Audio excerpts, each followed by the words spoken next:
shall wander far in safety, though you do not know the way. You shall speak your words in foreign lands, and all will understand. You shall see the face of God and live. Be not afraid. I go before you always. Come, follow me, and I will give you rest. Blessed are your poor, for the kingdom shall be theirs. Blessed are you that weep and mourn, for one day you shall laugh. And if wicked tongues insult and hate you, all because of me,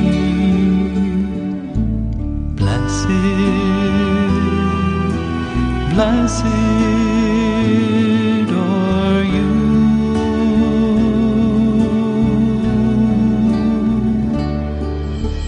Be not afraid. I go before you always. Come, follow me, and I will give you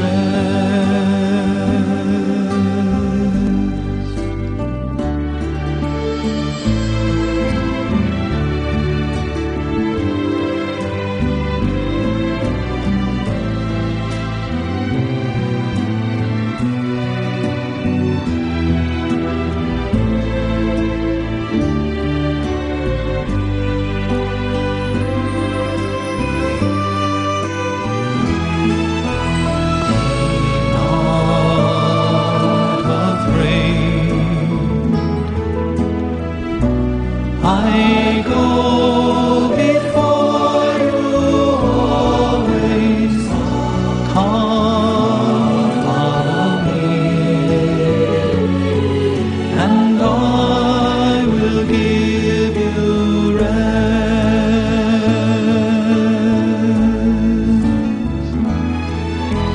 Be not afraid. I go before you always. Come, follow me, and I will give you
Good evening, brothers and sisters. Let us include in our prayers the following intention. For the thanksgiving of Thexon and Solitario family, Felipe Sampang Jr., Monalita Pasion, for the birthday thanksgiving of Mylene David, Albert Ferdinand Carrion, Architect Neil Ligayan, Fernando Ranran Lazaro, Ronnie Cruz, Mary del Rosario, Fernando Maniti, Father Fer David, Crazy Joy Pineda, for the special intention of Vic and Del David, Maria Victoria Santos, Bureau Fire Protection Special Rescue Unit, Region 3, Edith Passion, Phil and Janet Castro and family. For the complete healing of Janay Avisha Malari Shason, Rebecca Manayan, Grace Manabat, Arturo Vetug, Gia Cagyat, Emily Ocoa, Ernesto Godoy Silva, Mark Renante Bondok, Marives, and all our sick relatives and friends. For the eternal repose of the souls of Adoracion Tayag, Arsenia and Amado Medina, Angel Ambriel, Johnny Villanueva Tugna, Dionisio Domingo, Teresita Zablan, Sister Rebecca Maglalang, OSB, Teresita de Jesus Danting, Ramil Reyes, Josefina del Rosario, Doroteo Manalo, Rita Febes Ramos Cervantes, Victorio Babadilla, Ruben Lacson Jr., Jordan Tagario, Estela Leongson, Clarita Mameng Valdivieso, Florencia Flor Manalo Cruz, Rosita Pinpin Feliciano, Lolita Hernandez, Rosalito Talon, Belen Enriquez, Andres and Ferdinand Yambao, Maria Lena Colomo Estrella, Maria Teresa Morales, Adoracion Lerit, Tom Torres, Fermina Kalilong, and all poor souls in purgatory. Let us all rise to glorify the Lord by singing the entrance hymn.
In the name of the Father, and of the Son, and of the Holy Spirit, Amen. the grace of our Lord Jesus Christ, the love of God, and the fellowship of the Holy Spirit be with you always. And with your spirit. We are celebrating the birthday of our church, Pentecost, when the disciples received the Holy Spirit, inasmuch as we received the Spirit when we were baptized.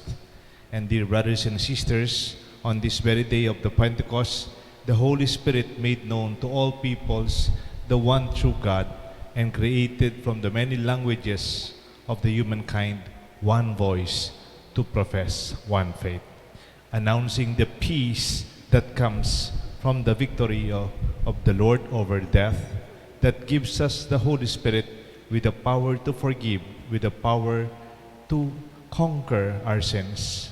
Like the apostles, we are strengthened by the Spirit to face the challenging missions, and to give and use our gifts to the goodness of our church.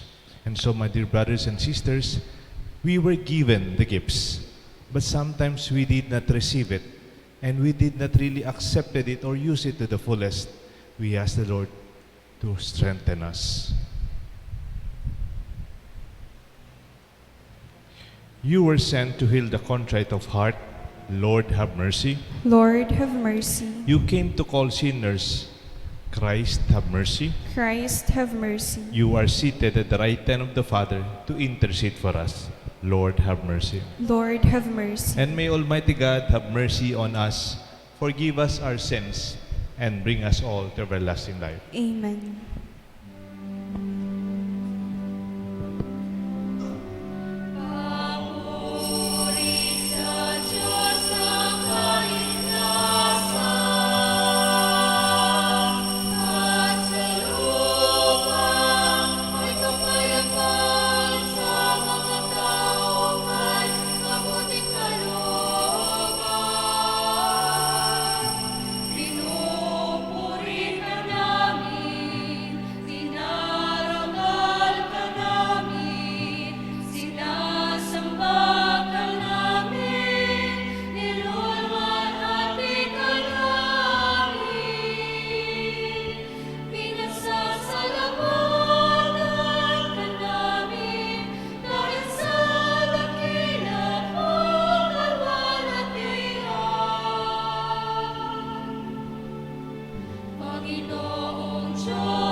Let us pray. Let us call to mind our intentions, our prayers in our Mass. I want you also to give grace and glory to God for the gifts the Lord has given us.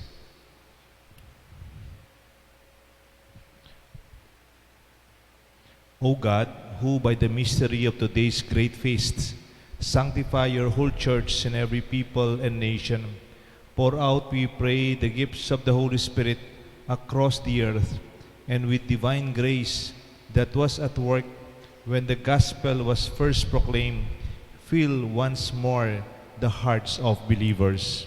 Through our Lord Jesus Christ, your Son, who lives and reigns with you in the unity of the Holy Spirit, one God, forever and ever. Amen. The Liturgy of the Word.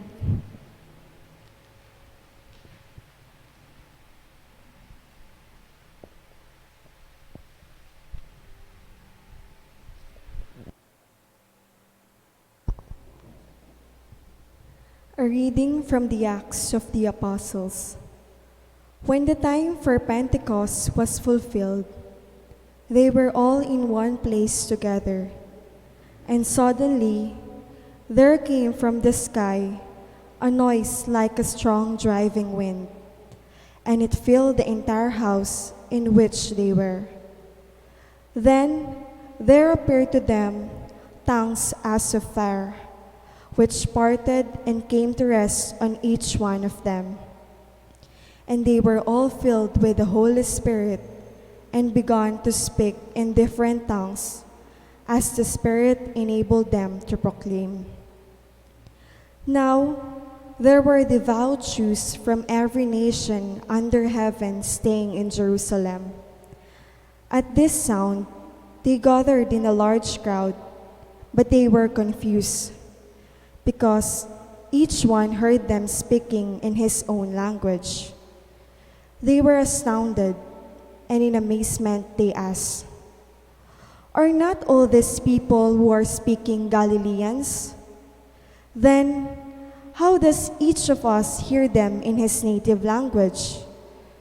We are Parthians, Medes, and Elamites, inhabitants of Mesopotamia, Judea and Cappadocia, Pontus and Asia, Phrygia and Pamphylia, Egypt and the districts of Libya near Cyrene, as well as travelers from Rome, both Jews and converts to Judaism, Cretans and Arabs. Yet we hear them speaking in our own tongues of the mighty acts of God." The word of the Lord. Thanks be to God. Responsorial Psalm, let our response be, "Lord, send out your Spirit and renew the face of the earth."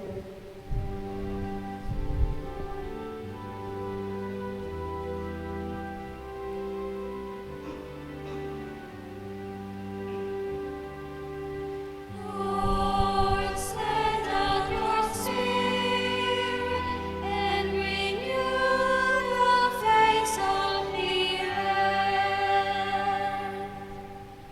Bless the Lord, O my soul.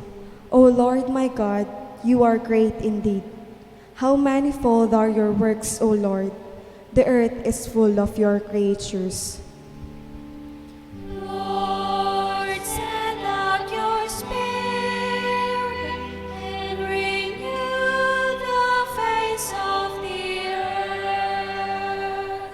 May the glory of the Lord endure forever. May the Lord be glad in his works. Pleasing to him be my theme. I will be glad in the Lord. Lord, send out your Spirit and renew the face of the earth. If you take away their breath, they perish and return to their dust. When you send forth your Spirit, they are created, and you renew the face of the earth. Lord, send out your Spirit and renew the face of the earth. A reading from the first letter of St. Paul to the Corinthians. Brothers and sisters, no one can say Jesus is Lord except by the Holy Spirit. There are different kinds of spiritual gifts, but the same Spirit. There are different forms of service, but the same Lord. There are different workings, but the same God who produces all of them in everyone. To each individual, the manifestation of the Holy Spirit is given for some benefit. As the body is one, though it has many parts, and all the parts of the body, though many, are one body, so also Christ. For in one Spirit we were all baptized into one body, whether Jews or Greeks, slaves or free persons, and we were all given to drink of one Spirit. The word of the Lord. Thanks be to God. Come, Holy Spirit, come, and from your celestial home, shed a ray of light divine. Come, Father of the poor, come, source of all our store, come within our bosom shine. You of comforters the best, you the soul's most welcome guest. Sweet refreshment here below, in our labor, rest most sweet. Grateful coolness in the heat, solace in the midst of woe. O most blessed light divine, shine within these hearts of yours, and our inmost being fill. We are your not, one has not, nothing good indeed or thought, nothing free from taint of ill. Heal our wounds, our strength renew, on our dryness pour your dew. Wash the stains of guilt away, bend the stubborn heart and will. Melt the frozen, warm the chill, guide the steps that go astray, and the faithful who adore and confess you evermore. In your sevenfold gifts descend. Give them virtue's sure reward. Give them your salvation, Lord. Give them joys that never end. Amen. Let us all rise to honor the Holy Gospel.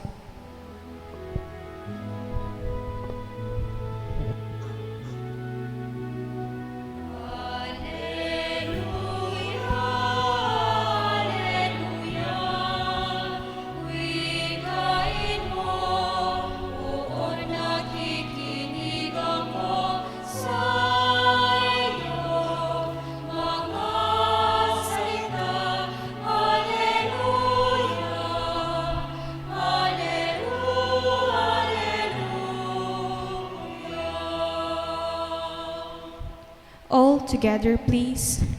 Come, Holy Spirit, fill the hearts of the faithful and kindle in them the fire of your love.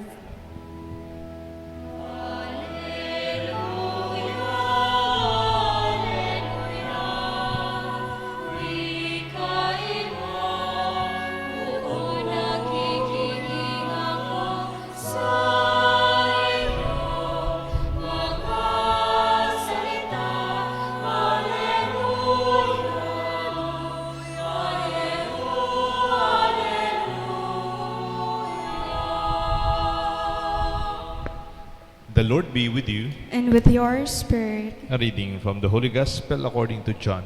glory to you, O Lord. On the evening of that first day of the week, when the doors were locked, where the disciples were for fear of the Jews, Jesus came and stood in their midst and said to them, "Peace be with you." When he said this, he showed them his hands and his side. The disciples, when they saw the Lord, rejoiced. Jesus said to them, "Peace be with you. As the Father has sent me, so I send you." And when he had said this, he breathed on them and said to them, "Receive the Holy Spirit. Whose sins you forgive are forgiven them, and whose sins you retain are retained." My dear friends, the good news of our salvation. Praise to you, Lord Jesus Christ.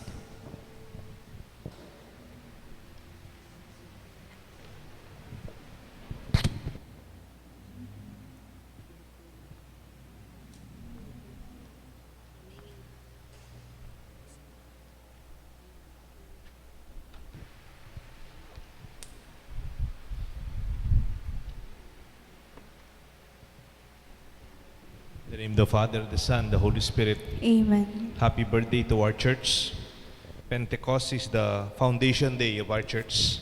Kung may mga foundation po yung mga eskwelahan natin, foundation day yung mga parokya natin, our offices and organizations. Pentecost is the foundation day of our church when the disciples received the Holy Spirit. Let us focus on celebrating the multiple gifts the Lord has given us. The multiple, hindi lang isa, maraming regalong binigay ng Diyos. But these gifts, just want to see from two ways. From the gifts of language, communication, and the gift of the different talents that we have. There are people who can speak many languages. ang tawag nila sa nila, kung dalawa, bilingual. Kung marami, multilingual. Kung minsan tawag sa kanila polyglot or talagang kung magaling na magaling ka, talagang multi-polyglot. That you have the command to speak many languages. Hindi lang yung expressions, talagang the command of the language. Some are gifted with that. And I think that is the point of the gospel. The gift of language that empowers the church to communicate with one another in spite of our differences. The metaphor in the gospel are the tongues of fire. Like ito pinagpaguran na kaninang umaga, the tongues of fire, the gifts, the tongues, that no longer the physical tongue that is flesh. Yung kasi ang ating physical tongue, usang kaya niyan yung mga kumisan, yung intrigues, gossips, fake news, hurting words, or words that divide us. But this tongue that the Lord gives us is like the reverse of the Tower of Babel. Alam niyo po yung Old Testament Tower of Babel? As they work higher, as they became more successful, they did not understand each other. Doon bumagsak because they do not communicate anymore because they spoke different languages. On the other hand, in the New Testament, after the resurrection of Christ, the gift of the Holy Spirit again gave us different languages.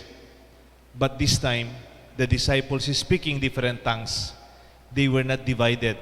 In fact, the other way happened.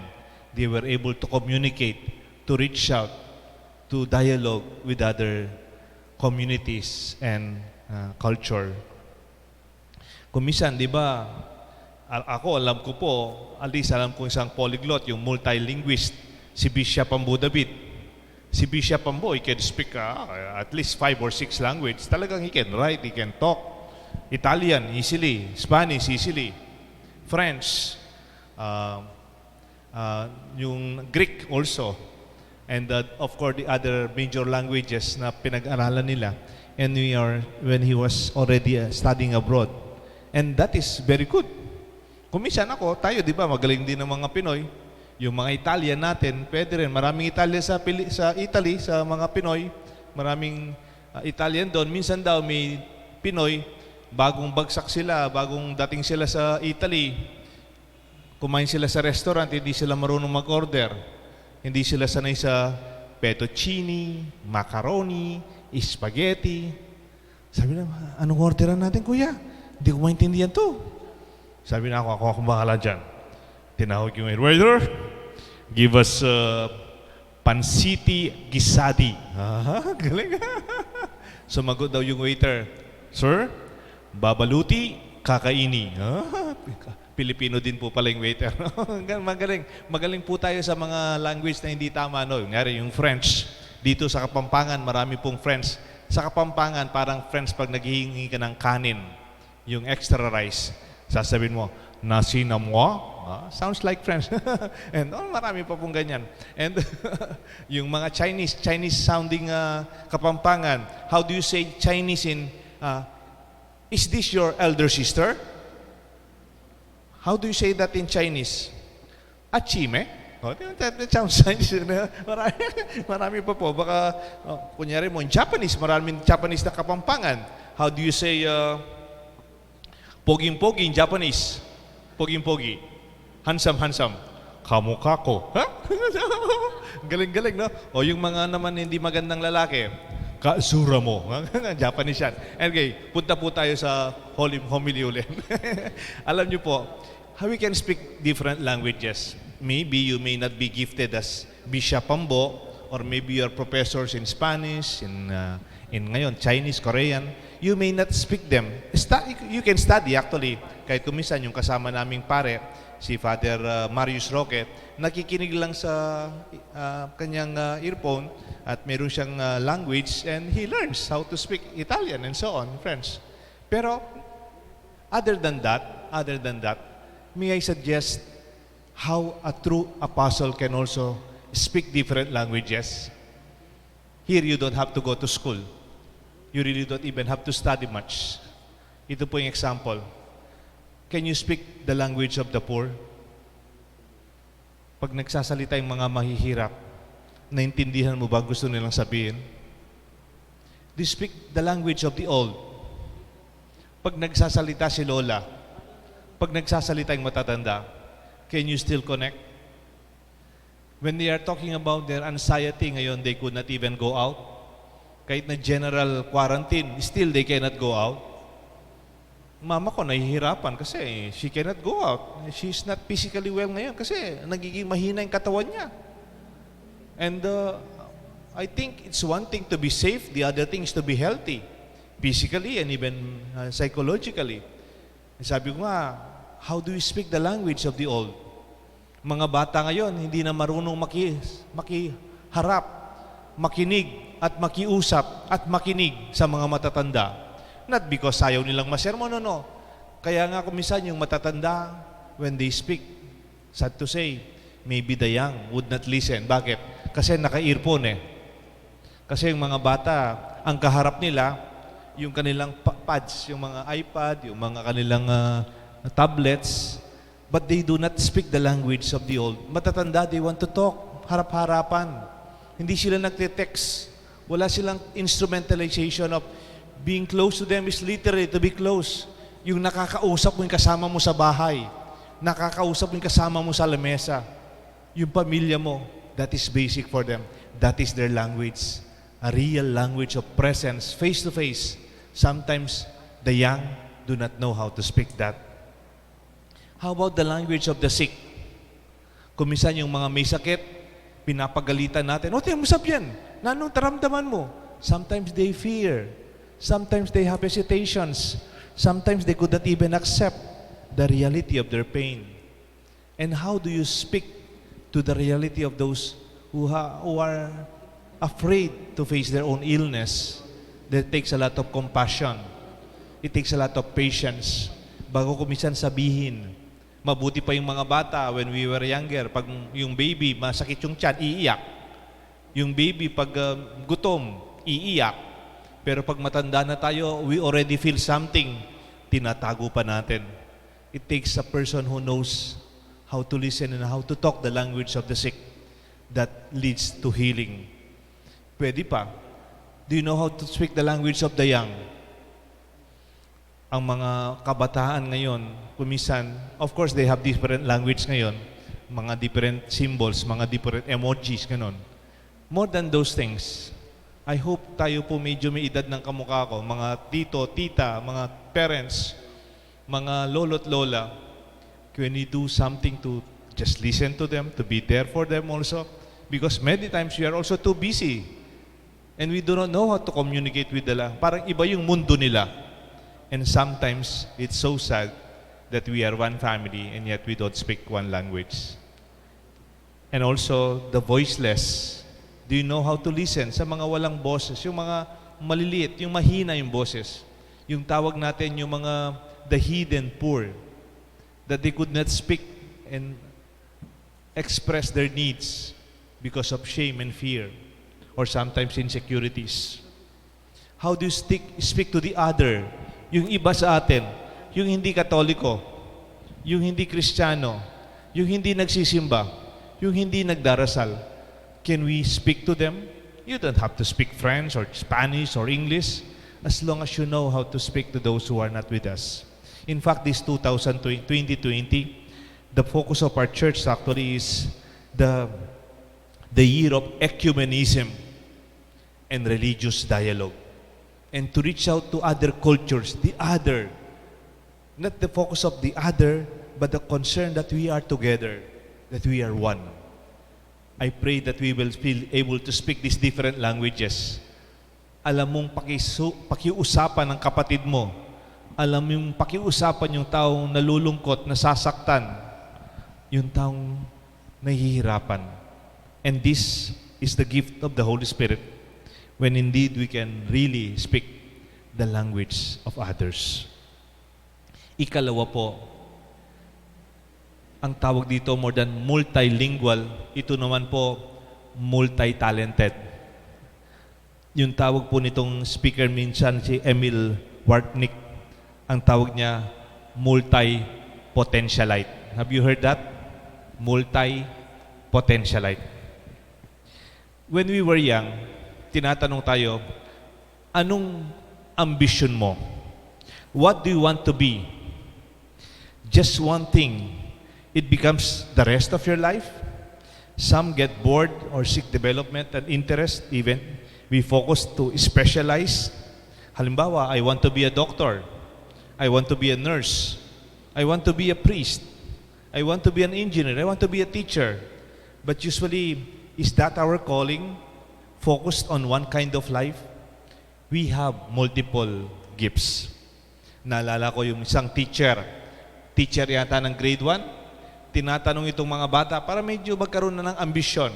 Tinanong niya mga estudyante niya, sabi niya, "What is your ambition?" Joey, tinanong si Joey, "Ma'am, I want to be a successful businessman so that when I am rich, I can help the poor." Very good, Joey.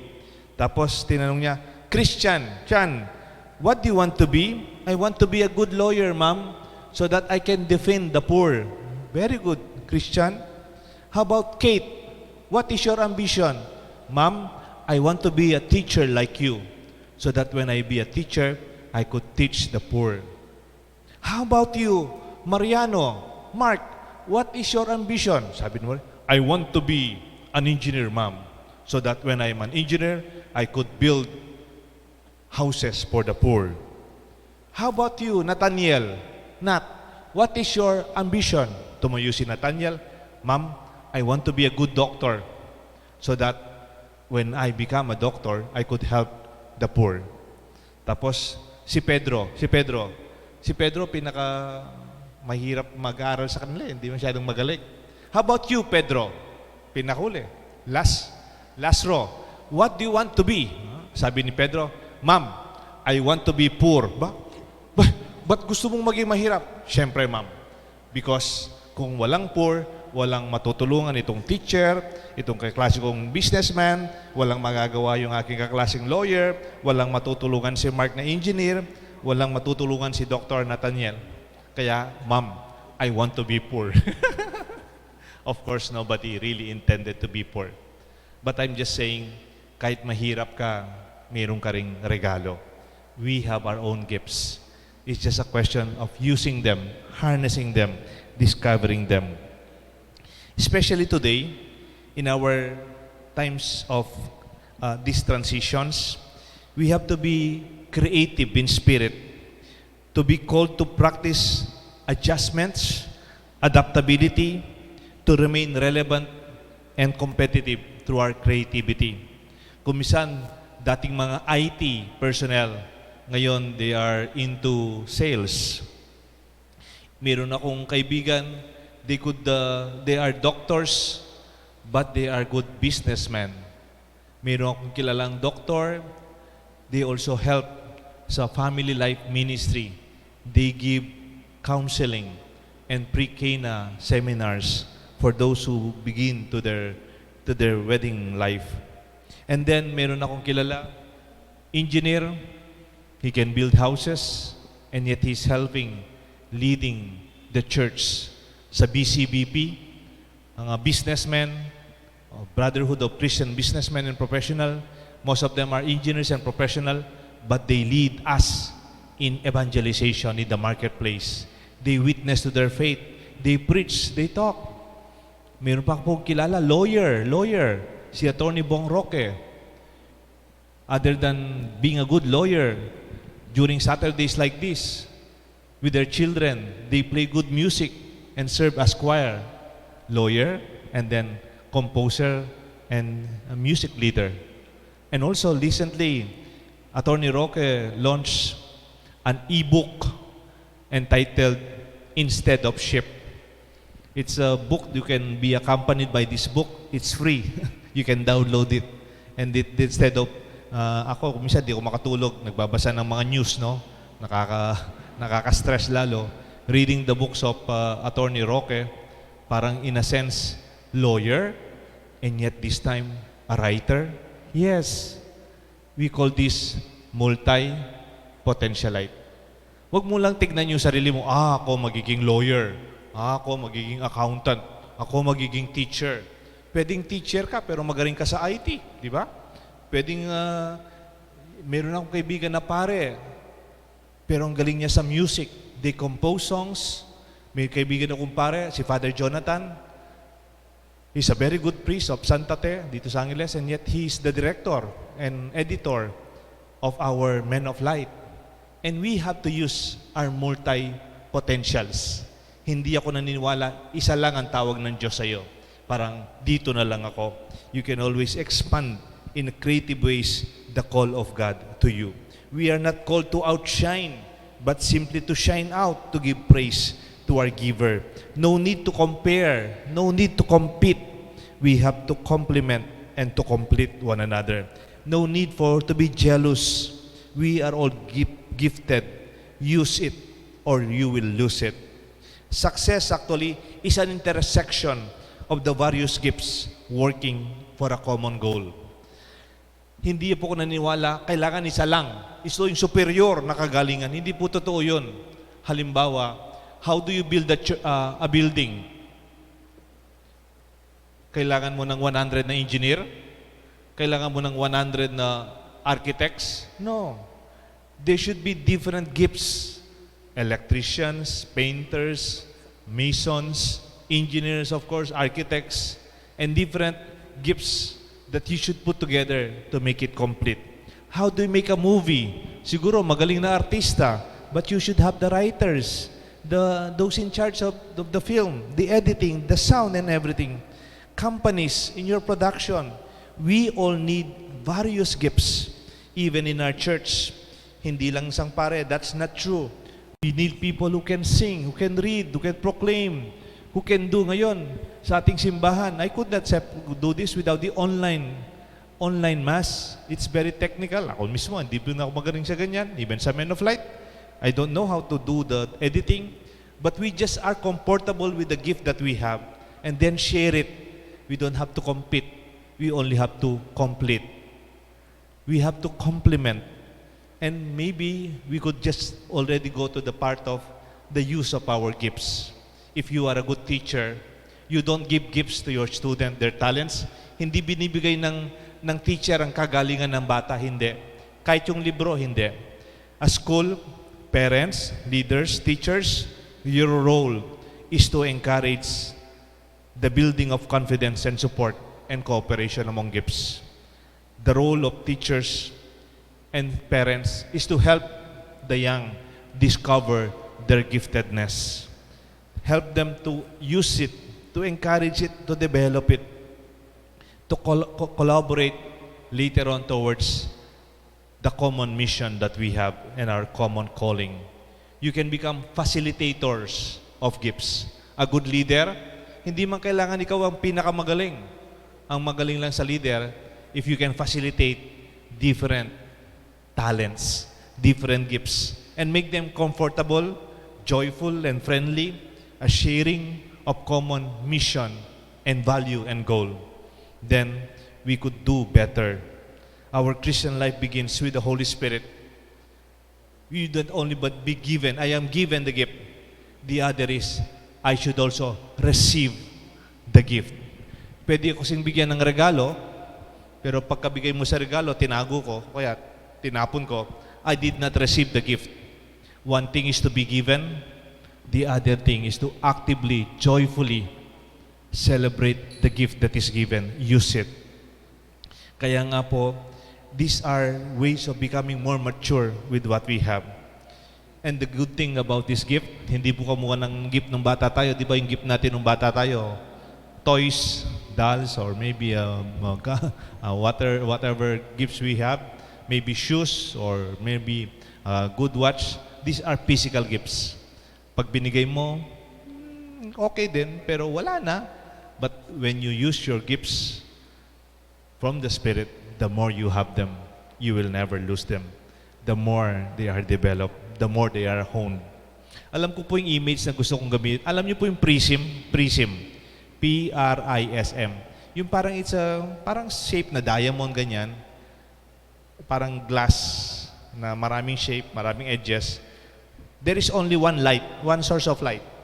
itutok mo sa prism, it will emit different regions of different degrees of light, and it's very beautiful.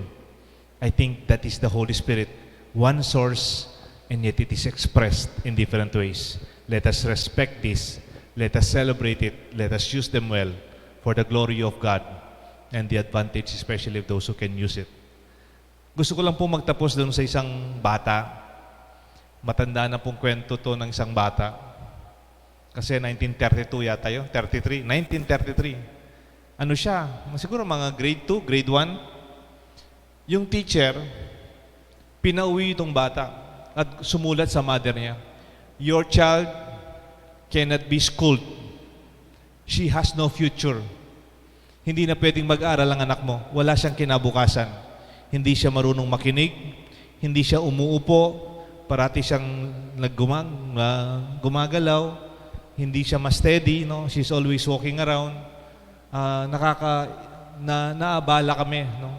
Yung naabala yung mga kaklase niya kasi nagtuturo ko siya umiikot-ikot. Very yung frigidity, parang hindi po siya makalma. Di ba dapat sa estudyante sa eskwelahan ganyan yun, nakaupo ka lang, no? Siya hindi ganon. After a few minutes, aalis na siya, no? Sabi ng teacher niya, "Your daughter cannot go to school." Siyempre, the mother would not give up easily.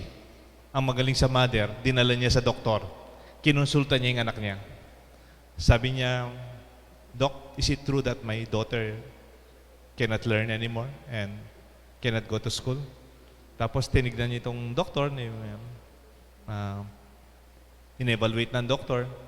Tapos sabi ng doktor sa mother niya, kasi yung bata nasa lamesa ng doktor, nakaupo sa lamesa. Inon ng doktor ang kanyang radyo. Radyo pa noon.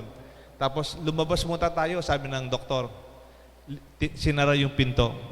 Tapos tignan mo yung anak mo after listening to the music.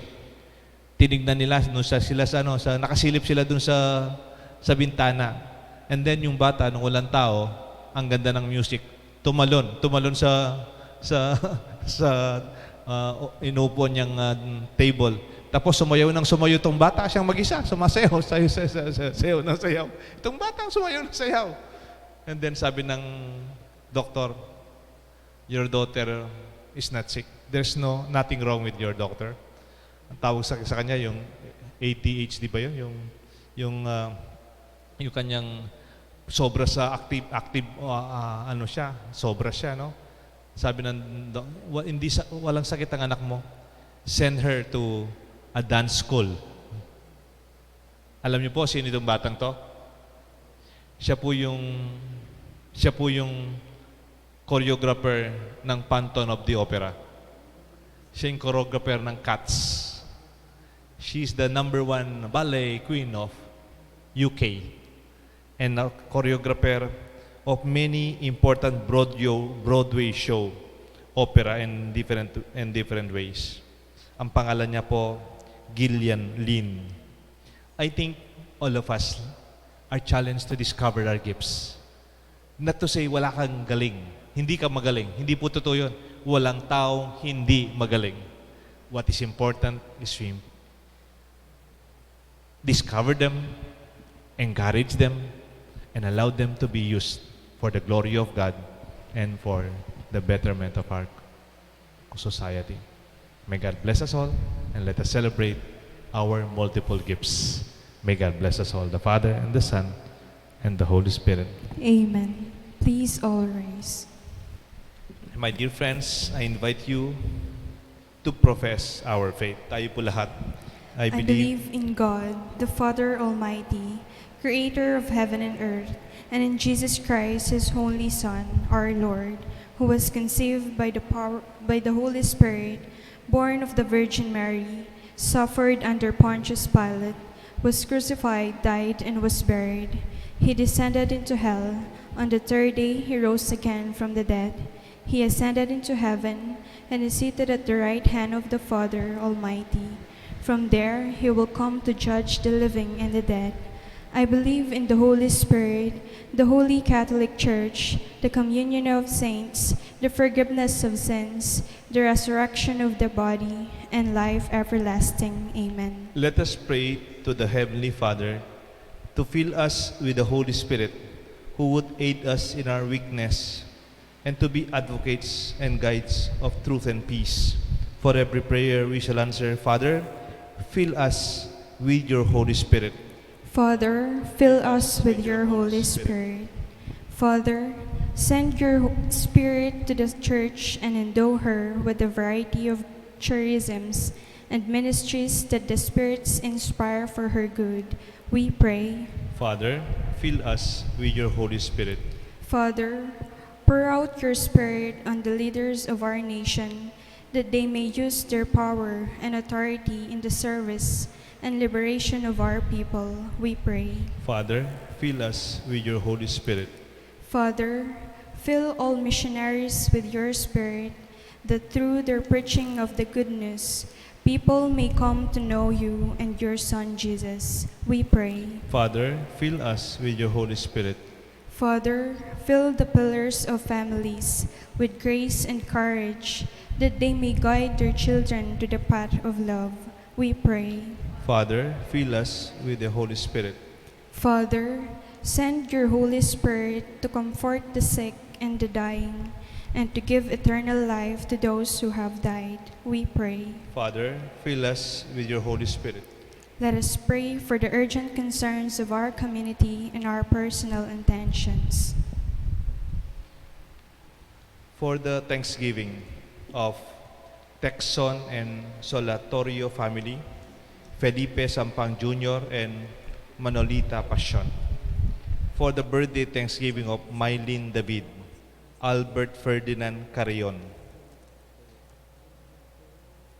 Architect Neil Likayan, Fernando Ranran Lazaro, Ronnie Cruz, Mary Del Rosario, Fernando Maniti, Father Fer David, Quincy Joy Pineda, and J.R.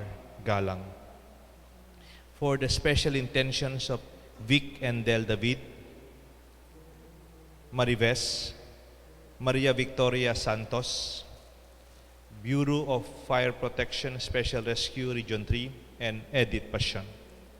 For the complete healing of Jaina Abisha Mirieli Siason, Rebecca Manayan, Grace Manabat, Gia Kagiat, Emily Ochoa, Ernesto Godoy Silva, and Marives. For the eternal repose of the souls of Adoracion Tayag, Arsenia and Amado Medina, Angel Amriel, Johnny Villanueva Tugna, Dionisio Domingo, Sister Rebecca Maglalang, Teresita Sablan, Maria Teresa Morales, Rita Morales Cervantes, Jordan Tagorio, Estela Leongson, Clarita Mameng Valdevencio, Florencia Flor Manalo Cruz, Rosita Pinpin Feliciano, Rosalito Talon, Teresita del Rosario Danting, Tomas Torres Adoracion Lerit, and Fermina Calilong. God our Father, listen to your people gathered in prayer. Send us your Holy Spirit and transform us. And we ask this through Christ our Lord. Amen. The Liturgy of the Eucharist.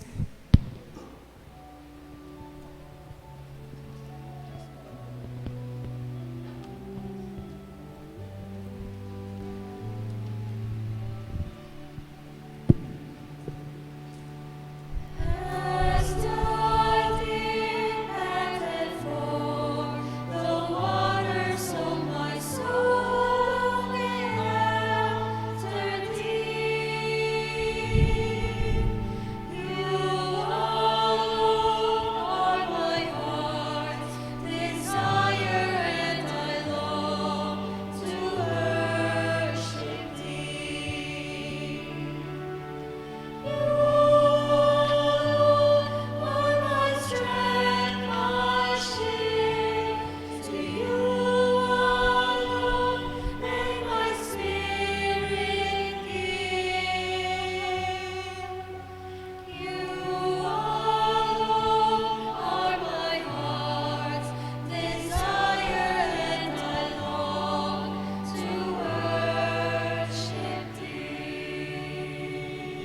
Pray, my dear friends, that this sacrifice may be made acceptable to God, the Almighty Father. May the Lord accept the sacrifice at your hands for the praise and glory of his name, for our good and the good of all his holy church. Grant, we pray, O Lord, as promised by your Son, the Holy Spirit may reveal to us more abundantly the hidden mysteries of the sacrifice of the graciously lead us into all truth. And we ask this through Christ our Lord. Amen. The Lord be with you. And with your spirit, Lift up your hearts. we lift them up to the And Lord. let us give thanks to the Lord our God. It is right and just. It is truly right and just, our duty and our salvation at all times, everywhere, to give thanks to you, Holy Father, Almighty and Eternal God, for bringing your Paschal mystery to completion. You bestow the Holy Spirit today on those you made your adopted children by uniting them in your only begotten Son. With the same Spirit as the Church come to birth, open to the peoples of knowledge of God and brought together the languages of each person of the earth in profession to our one faith. Therefore, overcome with paschal joy, every land, every people exalts in your praise, and even the heavenly powers with angelic hosts sing together the unending hymn of your glory. Without end, we acclaim.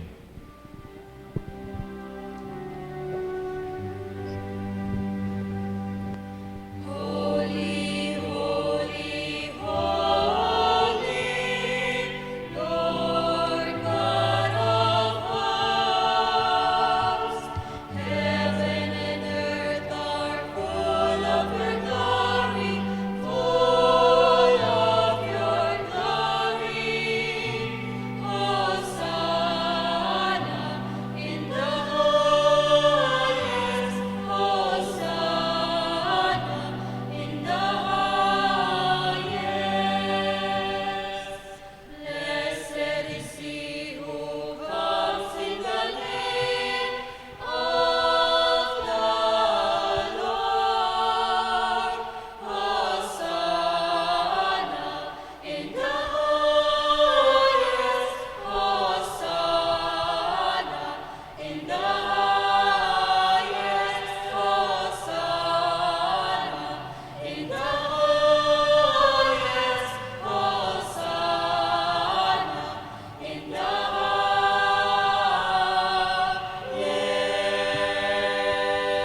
Please kneel. You are indeed holy, O Lord, the fount of all holiness. Make holy, therefore, this gift, we pray, by sending down your Spirit upon them like the dew fall, that they may become for us the body and blood of our Lord Jesus Christ. At the time he was betrayed and entered willingly into his passion, he took bread, giving thanks, broke it, and gave it to his disciples, saying, "Take this, all of you, and eat of it, for this is my body, which will be given up for you."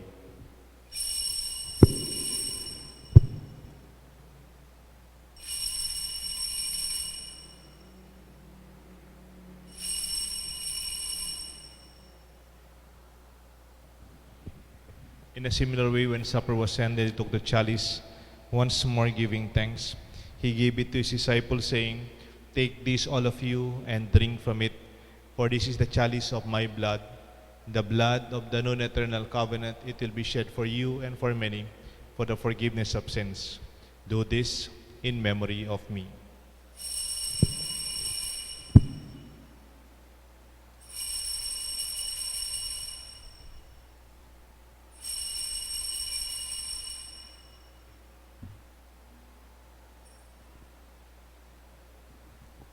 Let us proclaim the mystery of faith.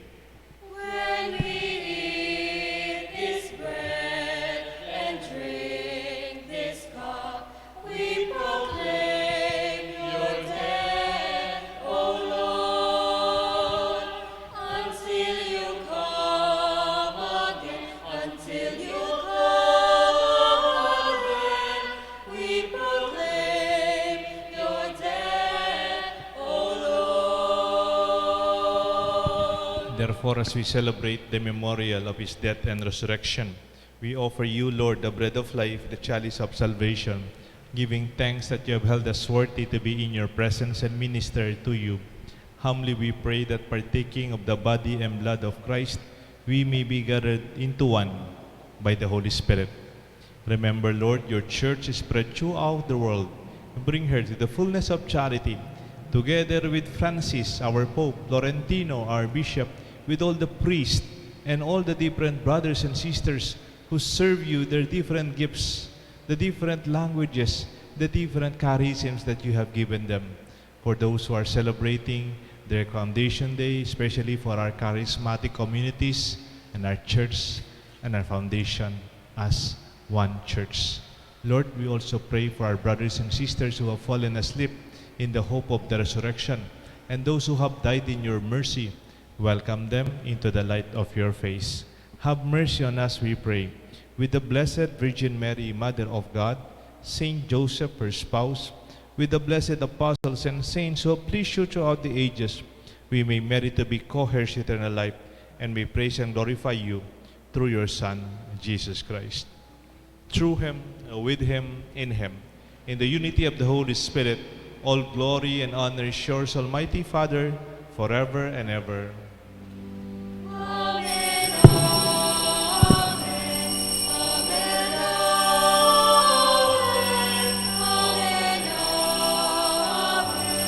amen, amen. At the Savior's command and formed by divine teaching, we dare to pray.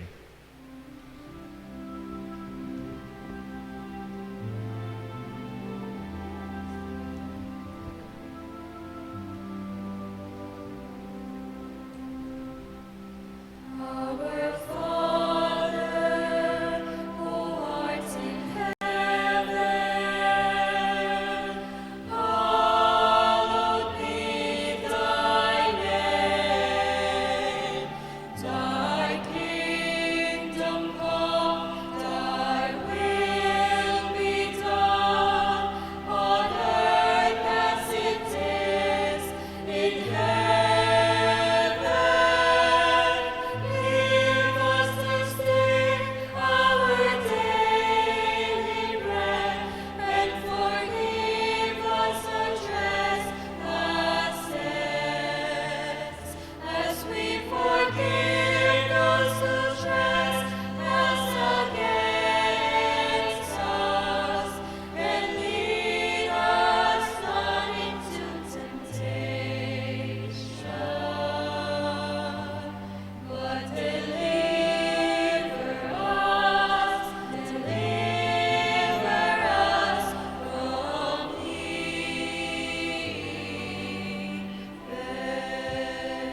Deliver us, Lord, from every evil. Graciously grant peace in our days.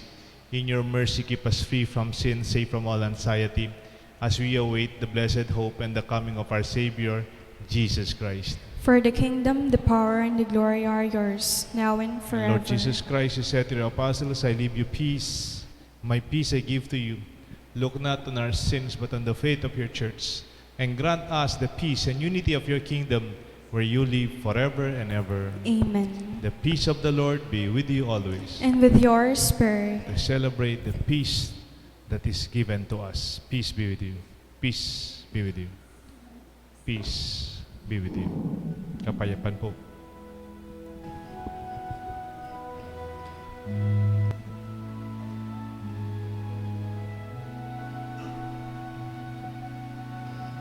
Lamb of God, you take away the sins of the world.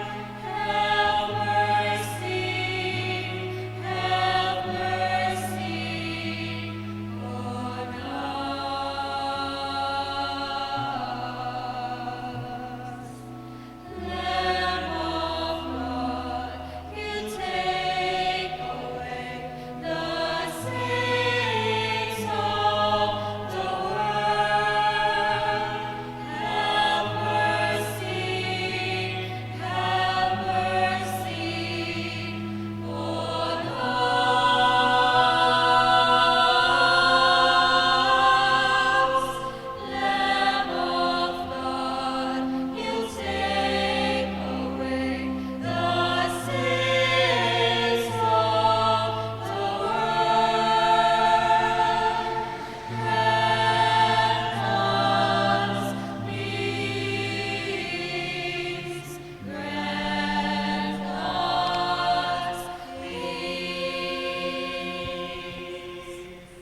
Please kneel. Behold the Lamb of God. Behold him who takes away the sins of the world. Blessed are those called to the supper of the Lamb. Lord, I am not worthy that you should enter under my roof, but only say the word, and my soul shall be healed.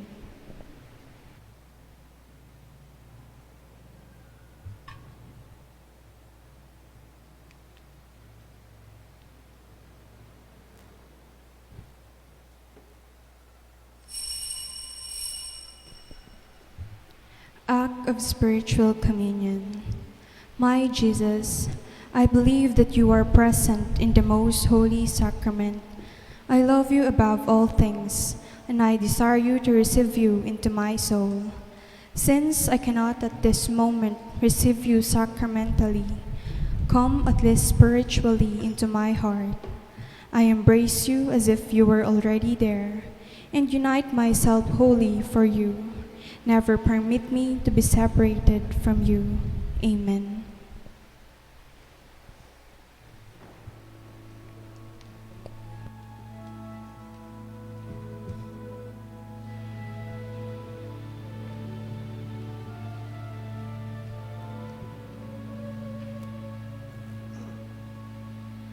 Breathe on me, breath of God, fill me with life anew,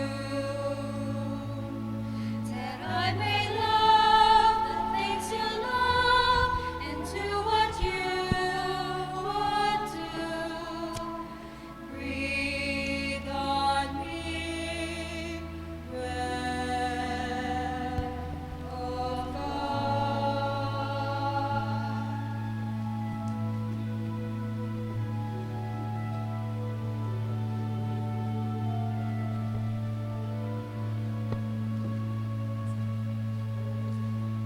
Breathe on me, breath of God.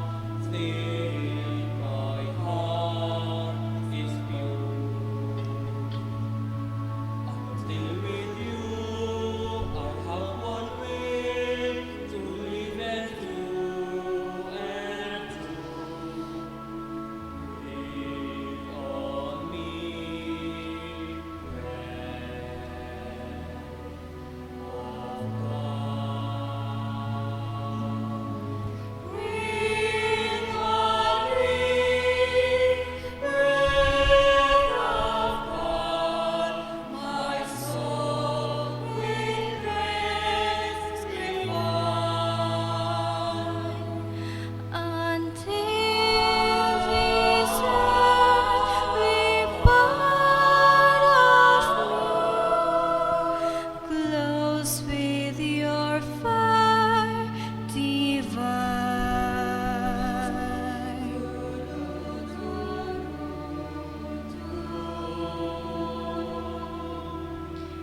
Breathe on me, breath of God, so I shall never die, but live with you the perfect life of eternity.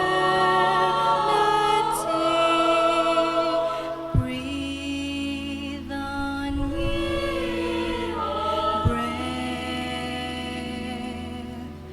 of God. Please kneel. Oratio Imperata. God our Father, we come to you in our need to ask your protection against the COVID-19 that has disturbed and even claimed lives. We pray that you guide the people tasked to find cures for this disease and to stem its transmission. Protect the medical experts that they may minister to the sick with competence and compassion. We pray for those afflicted. May they be restored to health soon. Protect those who care for them. Grant eternal rest to those who have died. Give us the grace in this trying time to work for the good of all and to help those in need. We implore you to stop the spread of this virus and to save us from our fears. Grant all this through our Lord Jesus Christ, your Son, who lives and reigns with you in the unity of the Holy Spirit, one God, forever and ever. Amen. We fly to your protection, O Holy Mother of God. Do not despise our petition in our necessities, but deliver us always from all dangers. O glorious and blessed Virgin. Amen. Our Lady, health of the sick, Pray, pray for us.